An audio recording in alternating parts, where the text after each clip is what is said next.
wa ala alihi wa ashabihi ajma'in. Subhanaka la ilma lana illa ma 'allamtana innaka antal alimul hakim. Rabbi shrah li sadri wa yassir li amri wahlul 'uqdatam min lisani yafqahu qawli. Qala Rasulullah sallallahu alaihi wasallam, man salaka tariqan yaltamisu fihi ilma sahhalallahu lahu tariqan ilal jannah. Yang membawa maksud barang siapa yang mencari jalan, yang mana jalan yang dicarinya itu membawa dia kepada ilmu, maka Allah SWT akan memudahkan baginya jalan menuju ke syurga, insya-Allah. Alhamdulillah. Yang saya kasihi tuan-tuan imam, ahli jawatan kuasa Surau At-Taufiqiyah Sungai Tapah, Tambaan, ibu-ibu, bapa-bapa rahimakumullah, dan juga kepada yang buat live malam ni ada 3 channel. Ngomong dah apa nak buat pengumuman, saya dah ada majority. Hebat ni. Jangan marah. Terhormati Allah, terima kasih kepada yang pertamanya Abang Abu Bakar Osman daripada page audio kuliah. Tuan-tuan boleh lihat ya. Nanti dalam page audio kuliah ini ada ramai tok-tok guru yang mengajar macam-macam ilmu yang ada di dalamnya. Betul juga kepada Abang Azizan Hassan sebelah kiri saya ini juga daripada page Syiar Kuliah. Jangan silap dengar, bukan syiar, syiar ya. Syiar Kuliah ini juga dibina oleh Abang Azizan ini juga untuk mengutip dana bagi surau Cemuk Impian. So kalau tuan-tuan nak berikan sumbangan, bolehlah berbuat demikian. Juga saudara Safwan kita yang saya dipahamkan telah membina satu page surau, ya, surau ni lah, Ittifaqiyah ni ya. Tahniah saya ucapkan, mudah-mudahan tuan-tuan dapat banyak pahala jariah kerana menyebarkan ilmu, insya-Allah. Baik, malam ni kita menyambung kembali kitab Syarah Al-Hikam. Kita berhenti hari itu pada muka surat 27. Dalam muka surat kali ini tuan-tuan, dalam pengajian kita pada kali ini kita nak membicarakan tentang hamba Allah yang disebut sebagai waliullah. Siapa itu waliullah ini? Tengok ya pada perenggan yang ketiga yang kita berhenti tu. Walau bagaimanapun kebenaran tawajjuh lebih kuat daripada mutajarrad, kerana sikit rintangan dan penggantungan seperti mana yang dimaklumi. Tuan-tuan rahmati Allah, kita dapat tahu hari itu tawajjuh ini, hidup kita ni tuan-tuan ada sebab. Mutajarrad ni tuan-tuan, kita meninggalkan sama ada bentuk-bentuk keduniaan yang melalaikan. Maknanya apa tuan-tuan? Walaupun kita meninggalkan bentuk-bentuk keduniaan yang melalaikan, tapi jangan langsung kita meninggalkan perkara-perkara dunia. Ini kena tahu. Saya ulang balik supaya tuan-tuan faham balik kita mengaji hari itu. Jangan kita membuat alasan tajrid. Mana tajrid ni tuan-tuan? Konon-konon kita tak nak kerja. Sebab apa? Sebab nak mendekatkan diri kepada Allah Ta'ala. Sampai tak berusaha, tak kerja, anak ni minta sedekah di rumah jiran. Itu min syahwatil khafiyah. Ingat tak saya sebut hari itu? Daripada syahwat yang menipu kita. Kita beralasan tak kerja, nak jadi ahli sufi, anak nak jadi orang tasawuf, ana nak dekatkan diri kepada Allah, taqarrub ila Allah, maka ana jadi seorang wali Allah. Akhirnya masyarakat yang tak faham sufi, yang tak faham Islam ni tuan-tuan, yang liberal sekular ni akan kata apa dia? Ni lah orang agama. Ni lah walau entah, lebih walau entah. Semua keluar tuan-tuan. Bukan main pegang tasbih panjang berjela-jela, jubah, bukan main labuh, serban 5 kilo berat kepala. Tapi anak-anak merempat minta sedekah ke orang. Kerja malah berzikir je. Kerja malah makan pun orang sedekah. Tuan-tuan, bidang tasawuf sufi bukan begitu. Tapi mesti ada tawajuh, tuan-tuan. Apa dia tawajuh ini? Kita mengadapkan diri kita, usaha kita, apa saja cita-cita kita ini kepada Allah Subhanahu wa ta'ala. Allah kata fawallu wajhaka syatral masjidil haram ni. Tuan-tuan, kita nak semayang ni tuan-tuan, asalnya kita menghadap Masjidil Aqsa. Ni fawallu wajhakum, fawallu wujuhakum, asalnya tuan-tuan ke Masjidil Aqsa, tapi orang Yahudi mula taubih wal ihtiza. Apa makna dia? Mengutuk-ngutuk, perli-perli. Muhammad cakap bahawa Islam, kiblat pun ngadap kiblat kita juga. Orang Yahudi jahat, suka provok. Memang daripada dulu, kini selamanya tuan-tuan, musuh Islam ni dia suka provok. Ulama sembang, Facebook dia buat tulis sembang kari. Tahu sembang kari tuan-tuan? Tahu kari apa dia? Bukan kari pulai, kari kepala ikan, kedai mamak tu. Kari ni ganja tu dia panggil kari zaman saya dulu lah. Tapi saya tak ambil lah kari tu, saya ambil kari kepala ikan lah. Bila sebut sembang kari kan, bila tu makna lalok ni macam orang mabuk, tak sedar apa dia cakap. Itulah dia menggelar ulama-ulama hari ni. Jahat. Muhammad sembang ya, tapi kiblat, tengok kiblat kita juga orang Yahudi. Akhirnya Nabi susah hati tuan-tuan. Lalu Allah perintahkan Nabi menghadap ke Masjidil Haram, Kaabah. Itulah dikatakan sebagai tawajuh. Nak semayang di mana-mana atas muka bumi ini, wajah kita ini, fawallu wujuhakum, kena tawajuh menghadap apa dia? Kepada Allah. Di mana? Bukan Allah itu terletak di sana tuan-tuan. Bukan Allah itu terletak di arah kiblat. Allah tidak bertempat dalam kitab tauhid. Laisa lahu bimakanin khas. Tidak ada bagi Allah itu tempat yang khas. Malah kita tak boleh kata Allah tu berada di langit. Ini tauhid kalau kita belajar.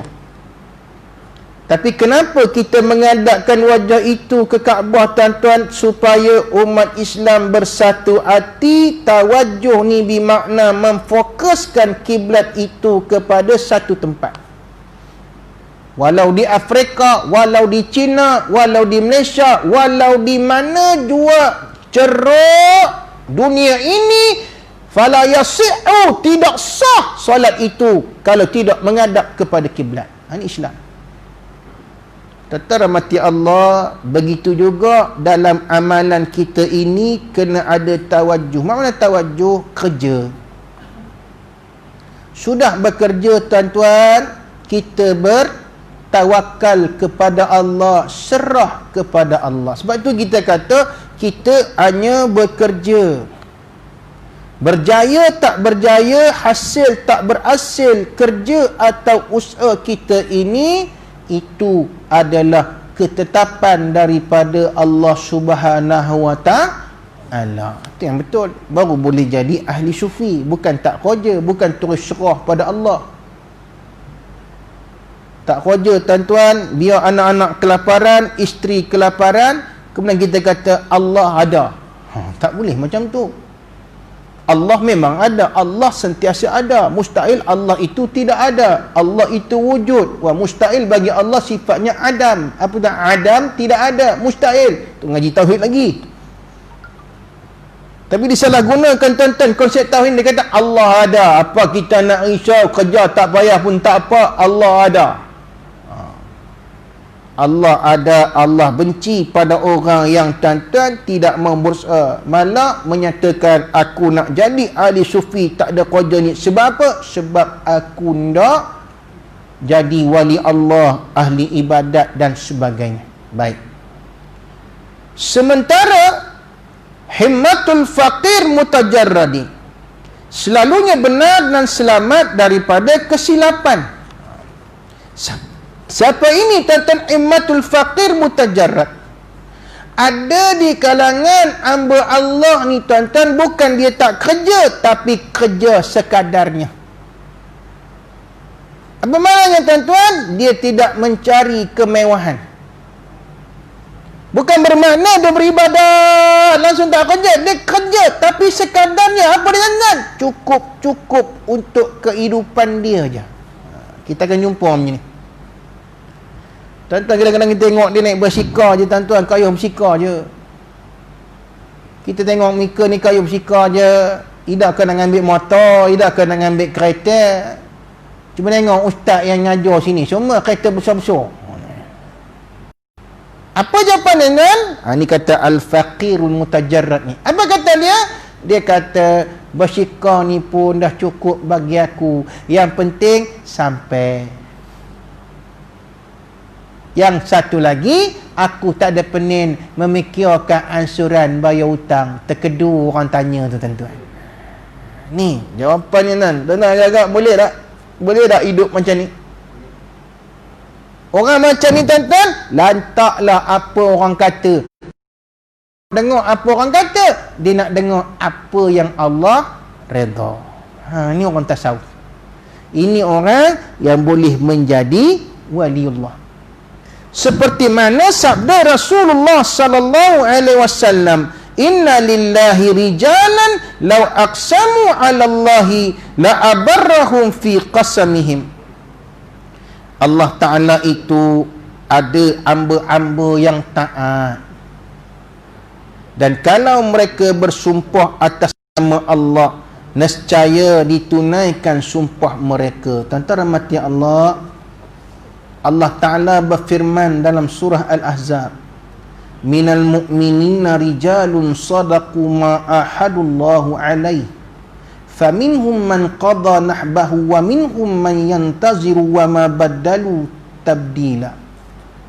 Yang bermaksud di antara orang-orang mukmin itu ada orang-orang yang menepati apa yang telah mereka janjikan kepada Allah. Kita ambil satu contoh tuan-tuan, bagaimana seorang Arab Badawi.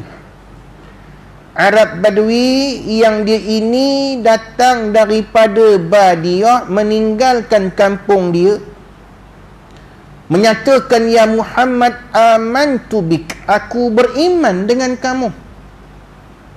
Bukan saja beriman tuan-tuan, uhajiru ma'ak ya Rasulullah. Setelah Islam dia panggil Rasulullah, uhajiru ma'ak, aku nak berhijrah dengan kamu, benarkan aku berhijrah. Nabi membenarkan. Nabi kata pada para sahabat, layan orang Badui ini, orang kampung ini dengan sebaiknya. Kerana apa? Pertama, bukan senang nak beriman dengan iman yang hebat. Yang kedua, bukan senang nak berhijrah meninggalkan kampung halaman tuan-tuan. Bukan senang. Orang Badui ni tuan-tuan macam orang ulu lah, orang kampung di pedalaman.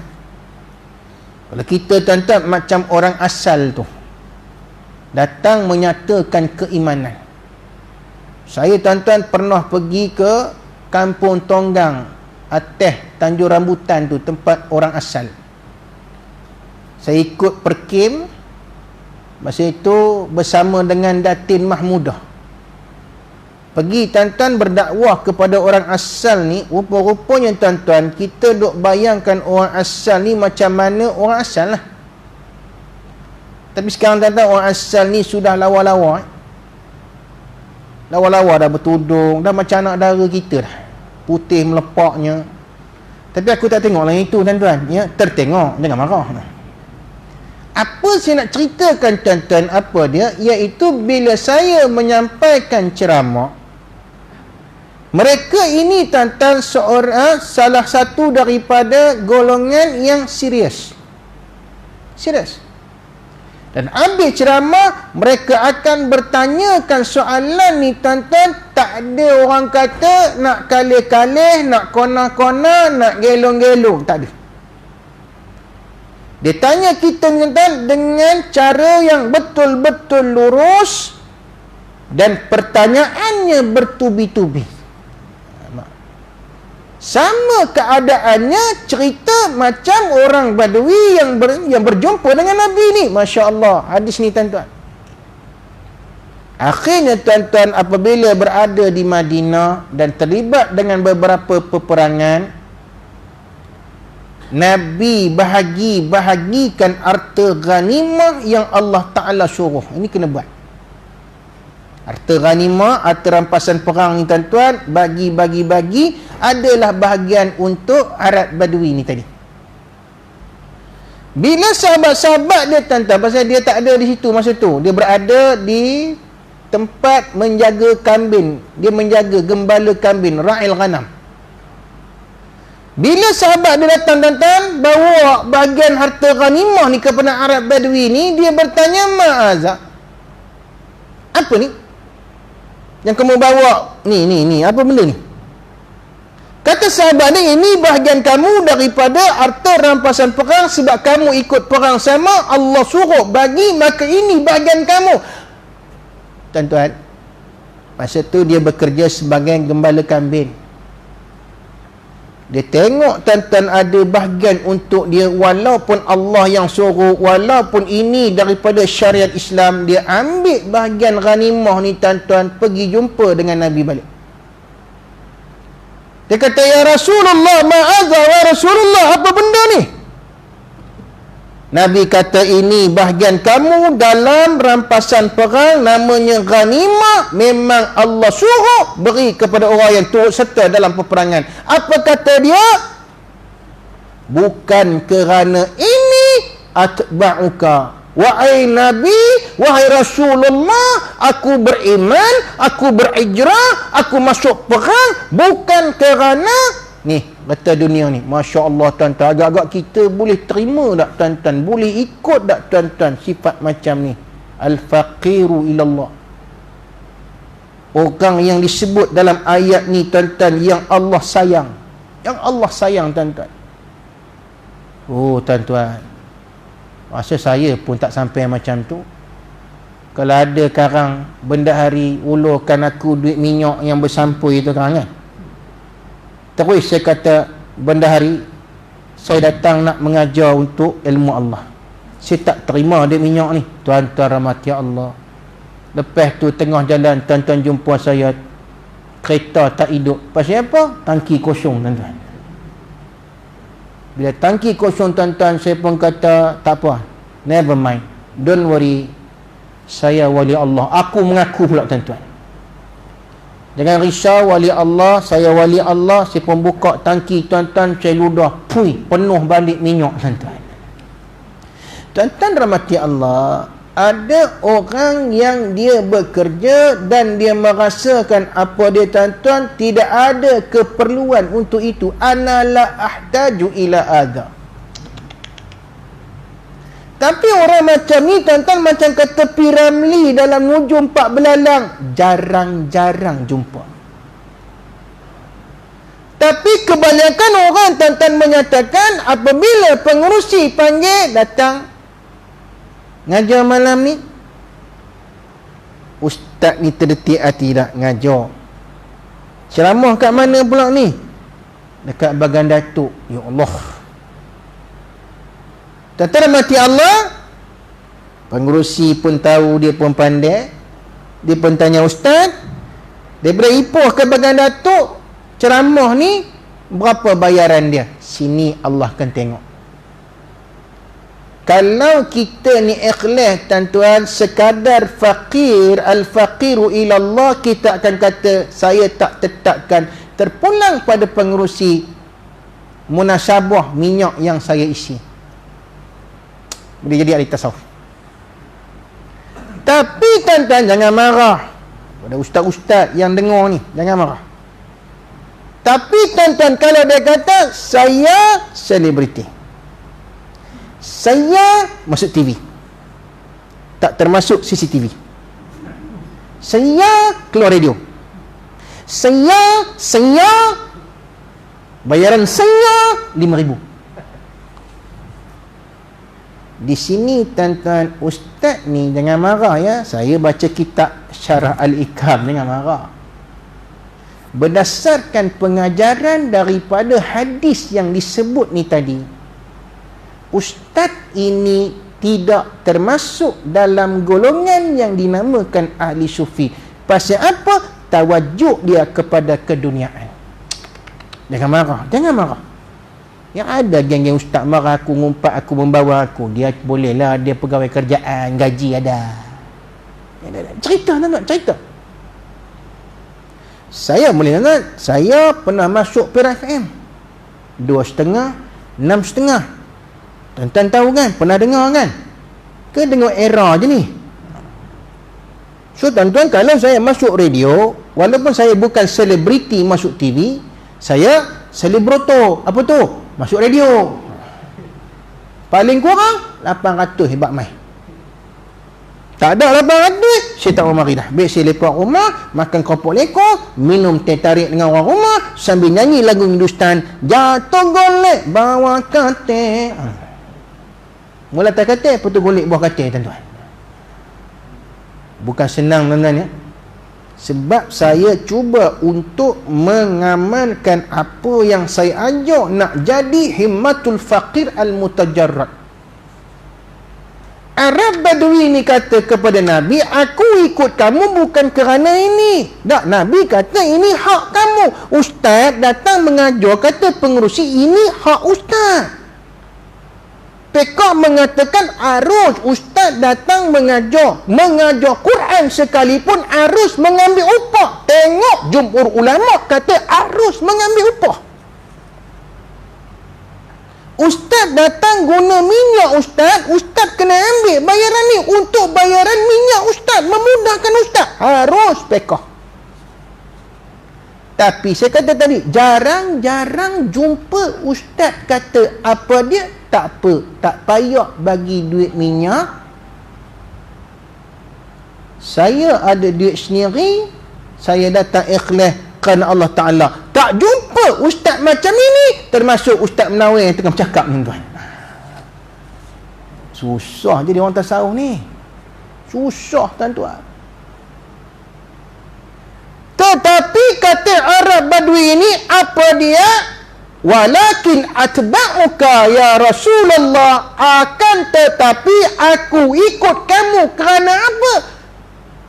Kerana aku mengejar syahid. Masya Allah. Dan aku berdoa kepada Allah Ta'ala, aku akan mati dalam mana-mana peperangan dalam keadaan anak panah ni tembus ke tengkuk aku. Bayangkan tuan-tuan, kalau setakat minta mati syahid, itu biasa, normal. Tapi sudahlah minta mati syahid, minta pula keadaannya mati syahid tu macam mana. Aku nak mati syahid dalam keadaan macam mana? Satu anak panah tembus dekat kerongkong. Ini yang Allah Ta'ala kata apa? Minal mu'minina rijalun sadaku ma'ahadullahu alaih. Dia berkata kepada Allah, kurniakan aku ya Allah mati syahid. Aku berjanji ya Allah, aku takkan mati atas katil yang comfortable, warm and comfortable. No. Aku takkan mati ya Allah dalam mana-mana jenis kematian. Aku nak mati aku ini ya Allah. Tolonglah ya Allah. Makbulkan ya Allah. Apa dia? Mati dalam peperangan jihadu fi sabilillah. Dan aku minta ya Allah, biar keadaan mati aku itu bagaimana? Satu anak panah tembus dekat tengkuk. Maka Allah Ta'ala, tuan-tuan, mengurniakan apa dia permintaan Arab Badui ini. Dia mati. Bila mati syahid dalam peperangan, sahabat bawa mayat dia di hadapan Nabi. Nabi tanya, ahadha huwa, inikah orang Arab Badui yang bagi tahu hari itu nak mati dalam keadaan tembus tengkuknya dengan anak panah? Sahabat jawab, ya wahai Rasulullah, inilah orang. Lalu Nabi menyatakan, apabila dia sudah berjanji kepada Allah dan dia menunaikan janji dia, Allah juga menunaikan janjinya kepadanya. Apa dia? Syurgalah tempatnya, tuan-tuan. Bukan senang, tuan-tuan. Bukan senang. Dia bercakap depan ni berdegor-degor, tapi aku pun bukan senang nak dapat taraf ni, tuan-tuan. Sebab itu, tentara mati Allah, Nabi menyatakan, hamba-hamba Allah yang sebegini, lau aqsama 'ala Allah la abarra'u, kalau dia bersumpah nak buat sesuatu, dia akan buat, Allah akan makbulkan permintaannya. Masya Allah, tuan-tuan. Ya, baik. Siapa itu wali Allah? Allah Ta'ala berfirman, makanu awliya'ahu inna awliya'uhu illal muttaqun. Bagaimana kita nak kata seseorang itu wali Allah, tuan-tuan? Bagaimana kita nak mengatakan dia ni wali Allah atau ni bukan wali? Wali goreng pisang. Tentara mati Allah, Allah sebut dalam surah Al-Anfal ayat 34, apa dia? Wali-wali Allah itu orang yang paling takut dengan Allah. So, ulama mengatakan fa'auliya'ullah hum ahlu taqwa. Satu, ahli taqwa. Yang kedua, hum ahlul iman, mereka ahli iman. Iman yang kuat, takut kepada Allah. Ketiga, umul ladzi ata'ullah wa rasuluh, mereka ini taat kepada Allah dan Rasul. Macam mana nak jadi wali, tuan-tuan? Bila rambutnya pun berpinta-pinta, bubuh lilin, dimatikan dengan lilin, tiba-tiba keluar mengatakan, sayalah wali Allah. Rambut pun berpinta-pinta, lilin, tak sah. Mandi wajib, tak sah. Ambil senayang pun tak sah. Pasal apa? Ayah tak telak. Tak percaya, tanya orang yang buat rambut pinta-pinta lilin krentin ni, tuan-tuan. Ni macam orang Jamaika punya orang ni. Bob Marley ni, no woman no kind. Kalau itu apa rambutnya, tuan, itu bukan wali, itu namanya Milli Vanilli. Pernah tengok? Girls, you know it true. Zaman 88 cerita, tuan-tuan. Negro tu. Ini bukan wali, ini Milli Vanilli.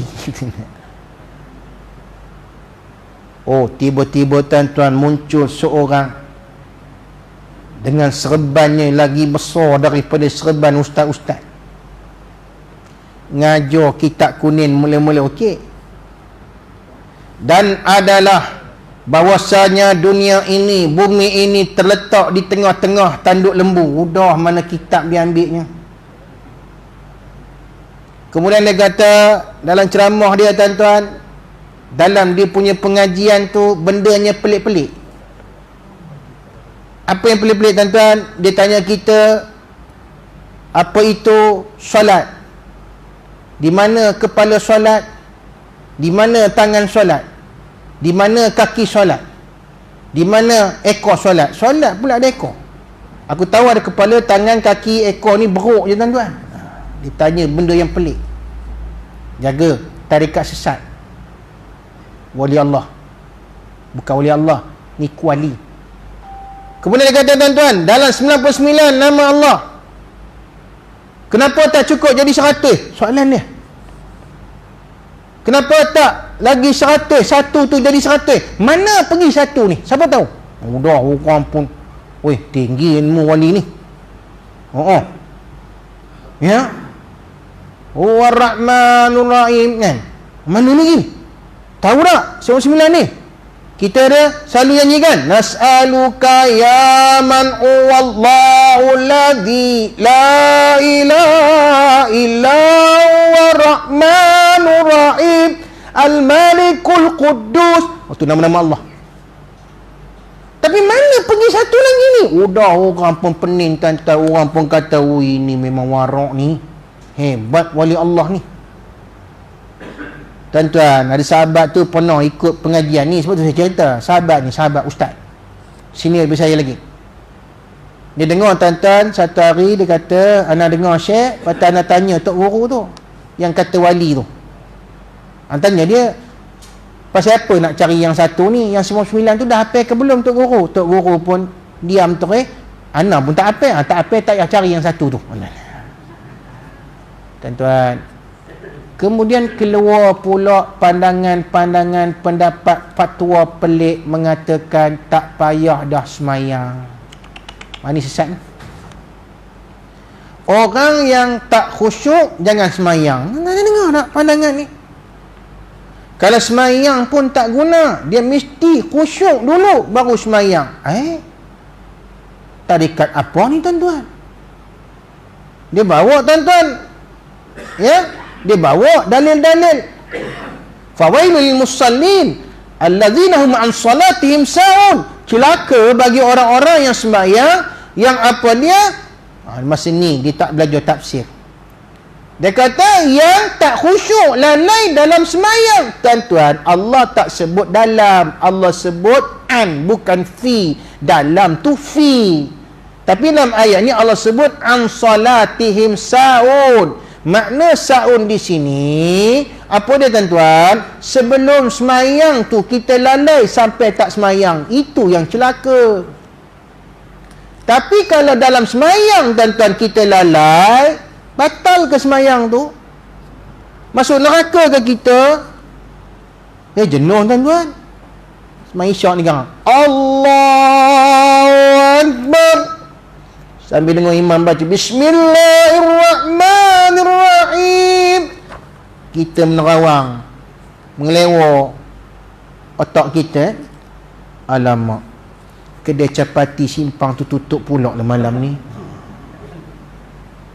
Tu abang Abu tu, dia dah bagi tahu dah malam ni nak perkena capati telur. Alamak, tutup lah pula. Kedai mana nak buat ni? Oh, ada capati mizi.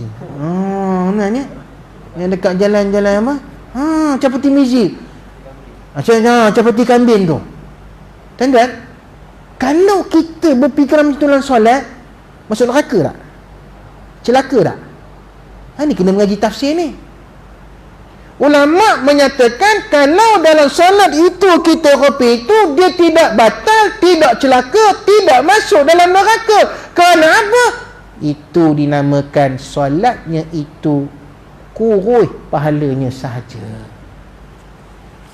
Tapi kalau sebelum solat kita ini lalai sa'un, Allah azan, kita duk tengok cerita lagi tuan-tuan, sempat lagi ni, kawan-kawan sekejap lagi lah, awal lagi, maaf, terus tak semayang tuan-tuan. Yang ini celaka masuk neraka ni.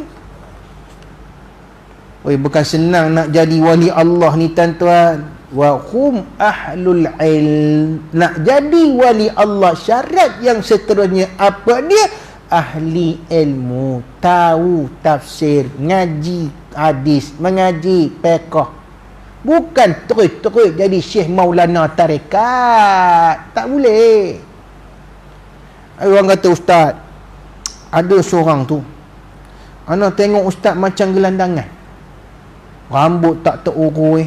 Allah, kemudian ustaz bukan saja rambut tak terurus ustaz, ya, baju dia compang camping ustaz, ya. Kemudian ustaz apa dia tuan-tuan, kita tengok dia ni ustaz macam orang gila.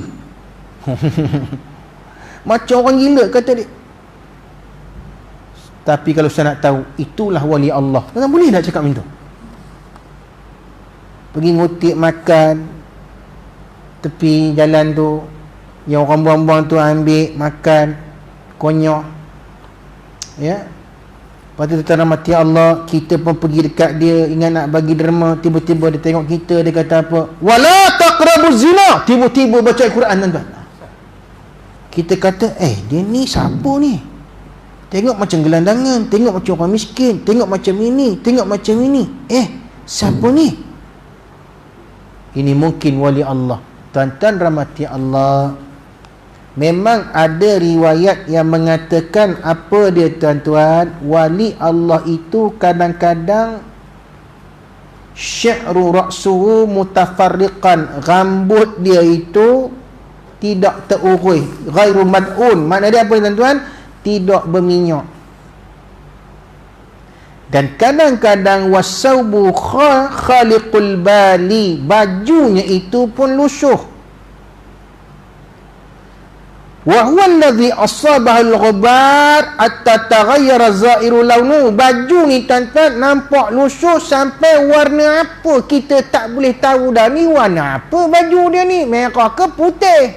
Nampak macam merah tapi dah jadi putih, pudar. Apalagi la yuhtafalu bihi li'aqaratihi. Kata ulama daripada hadis Nabi, apa dia? Mereka ini tidak dialu-alukan. Kalau datang rumah kita, kalau datang dekat dengan kita, kita akan kata, pengotok, busuknya, lihaqaratihi. Kenapa? Kita rasa jijik dengan dia. Tetapi bukan yang busuk, kotor, berdaki, kuning. Bukan itu. Kena faham, tuan-tuan. Walaupun yang Nabi sebut ini, rambutnya ni, tuan-tuan, berdebu, rambutnya tidak bersikat tapi bersih. Walaupun bajunya pudar, tuan-tuan, tapi bersih. Saya nak tanya surau ni malam ni, ada tak yang pakai baju 10 tahun lepas punya? Ada tak? Tolong aku. Ada tak? Pernah jumpa tak, tuan-tuan? Imam datang masjid, kita tengok 5 tahun dulu punya baju ni lah baju yang dia pakai. Tengok tak? Tu yang semayang tak khusyuk tengok baju imam. Imam tak tukar-tukar baju ke? Baju favourite dia ke? Tuan-tuan, wali Allah ini, baju ni bukan satu keperluan. Yang penting baju ni bersih, sah buat semayang. Tu dia wali. Tapi kita, tuan-tuan, susah hati tak, tuan-tuan? Hari raya tak pakai baju baru? Tolong cek ni balik. Susah hati tak, tuan-tuan? Ibu-ibu, terutamanya ibu-ibu susah hati tak? Kalau tahun ni tak ada baju Melayu, tak ada baju kurung, tak ada baju jubah baru, susah hati tak?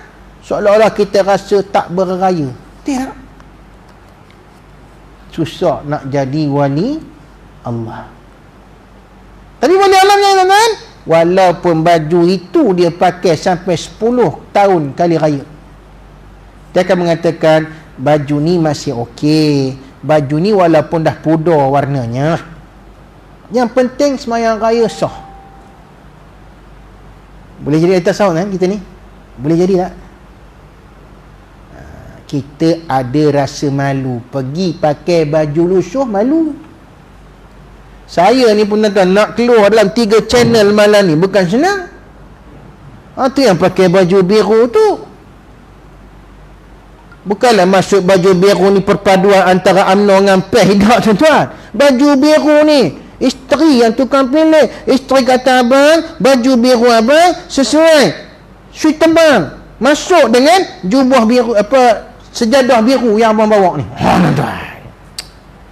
So bila kita bawa, tuan-tuan, jubah biru, baju biru, kita pun biru. Mana marah?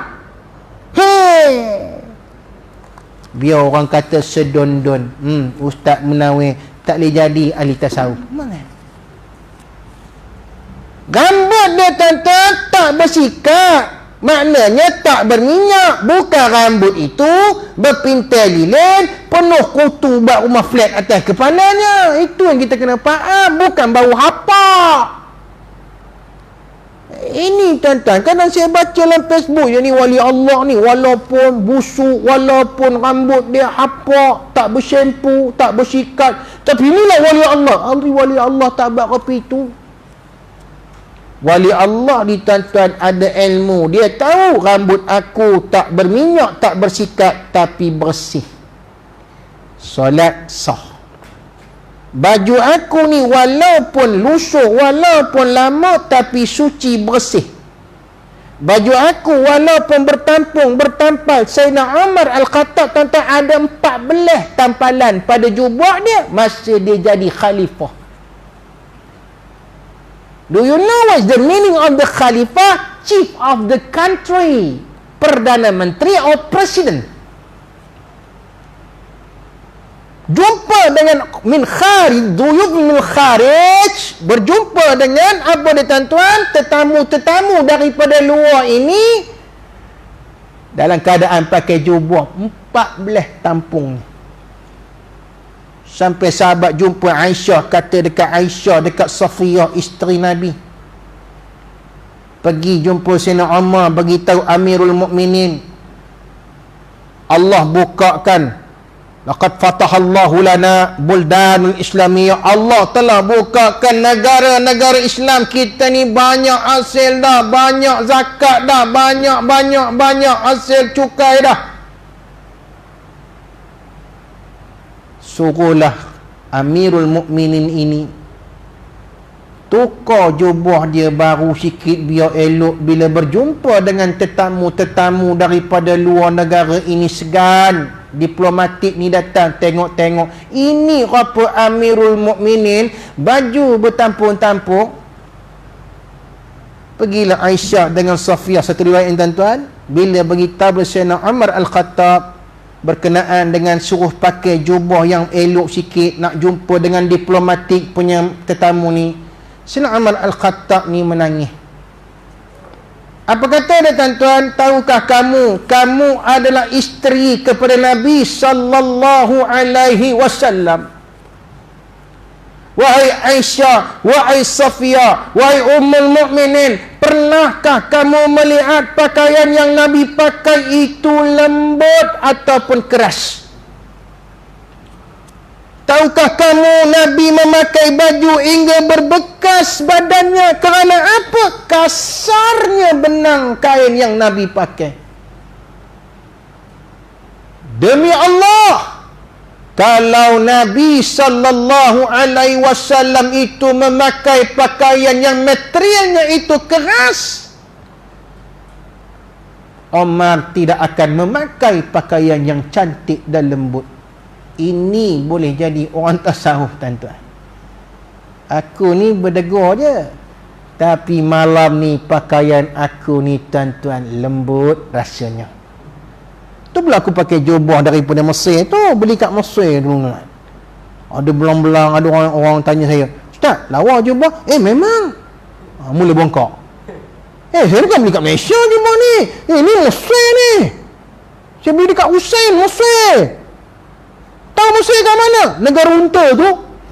Udah, tak boleh jadi ahli tasawuf.